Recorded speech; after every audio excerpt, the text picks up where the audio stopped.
आज की कहानी प्यारा ससुराल। मम्मा, डोली आ गई है, आ जाइए जल्दी से। संजना ने आवाज लगाई।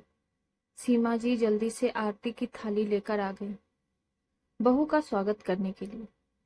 ससुराल में बहुत प्यार से सबने मिलकर गृह प्रवेश करवाया। हॉल में सभी राघव और रिया को घेर कर बैठ गए। पहले तो सब रस्में हुई, फिर दोनों से छेड़खानी करने लगे। वहीं सबने साथ बैठकर खाना खाया। नए जोड़े के लिए होटल में रूम बुक किया था तो छोड़ने जाने की बात चलने लगी। समर जीजा जी बोले कि पहले रिया गाना सुनाओ, फिर जा सकते हो। सभी ने छेड़ते हुए हाँ में हाँ मिलाई। रिया ने झट से गाना सुना दिया।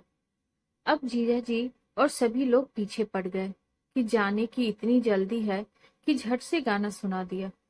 राघव ने रिया की तरफ से बोला कि वाह जीजा जी, पहले गाना सुनाओ और सुना दिया तो बड़ी जल्दी है, मतलब चित भी अपनी पट भी अपनी। सारे लोग अब राघव को छेड़ने लगे कि ये देखो, शादी हुई नहीं और साइड लेना चालू कर दिया। संजना बोली, मेरे प्यारे भाई भाभी को छेड़ना बंद करो। चलिए समर, हम दोनों को होटल छोड़कर आते हैं। होटल पहुंचकर जैसे ही कमरे के पास पहुंचे तो राघव के दोस्त और कजन्स कमरे के बाहर रिबन बांधकर खड़े थे। राघव ने कहा, अब ये क्या है? संजना दीदी और सभी कजन्स ने कहा कि नेक दो और रिबन काटकर अंदर चले जाओ। राघव ने जल्दी से 1000 रुपए निकाले तो पहले ही शोर हो गई। बिल्कुल नहीं, सबके 1000 जल्दी से निकालो और अंदर जाओ। राघव ने रुपए दिए, रिबन काटा और अंदर जाते ही सबको बाय बोलकर दरवाजा बंद कर लिया। राघव बोले, रिया, तुम भी सोच रही होगी कि सब पीछे ही पड़ गए हैं। हमारे यहाँ ऐसे ही हैं, सब मस्ती मजाक चलता ही रहता है। नहीं नहीं राघव, मुझे तो मजा आ रहा था। कितना प्यार है आप सब में। सच कहूं तो अपनापन है, पर घर पर सब क्या सोचेंगे। सुबह रिया जल्दी उठने लगी तो राघव ने कहा, क्या हुआ? मम्मी ने बोला था ना सुबह आराम से आना। कोई कुछ नहीं सोचेगा। इतने में रिया की मम्मी का फोन आ गया। रिया ने बताया, अभी तक घर नहीं गए। गलत बात है बेटा, जा ही रहे हैं मम्मी बस।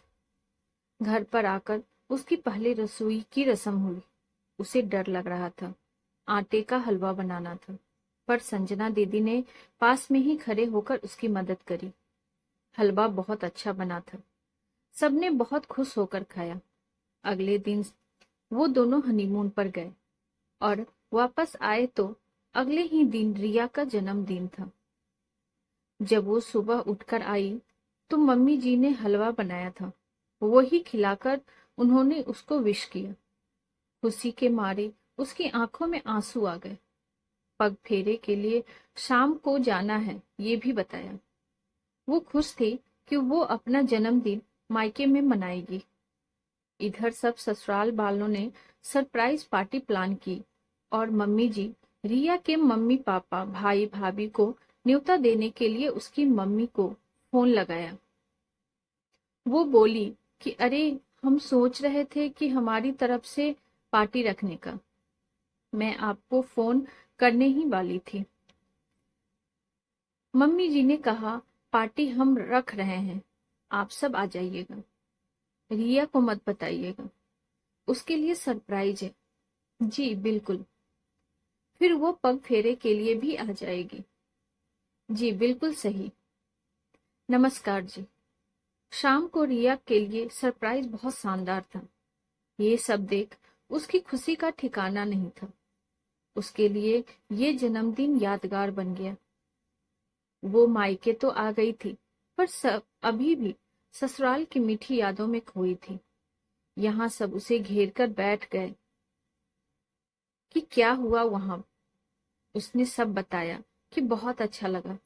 हर पल मैं जैसे खिलखिला गई थी। मैं सब बहुत अच्छे हैं। सच कहूं तो मुझे बहुत प्यारा ससुराल मिला है, पर मैं एक बात सोच रही थी कि मुझे जितना प्यारा से एहसास मेरे ससुराल में हुआ, वैसा क्यों कुछ भी हम अपनी भाभी को नहीं दे पाए। मैं सच कह रही हूँ पापा मम्मी और भैया, सबको अपने ससुराल में प्यार और अपनापन मिलना चाहिए। तो आज हम सब भाभी आपसे वादा करते हैं कि जो बीत गया वो गया, पर आने वाले वक्त में आपको सारी खुशियां देंगे। सबने रिया का साथ दिया। आज रिया और राघव अपनी शादी की 25वीं सालगिरह मना रहे हैं, पर आज भी कुछ नहीं बदला। वही छेड़खानी और मस्ती मजाक। रिया ने राघव का हाथ अपने हाथ में लिया और बोला कि पति तो प्यारा ही है ही, पर मुझे तो ससुराल भी प्यारा मिला है। रिया ने कहा, जीजा जी, आज भी मैं एक गाना सुनाना चाहती हूँ।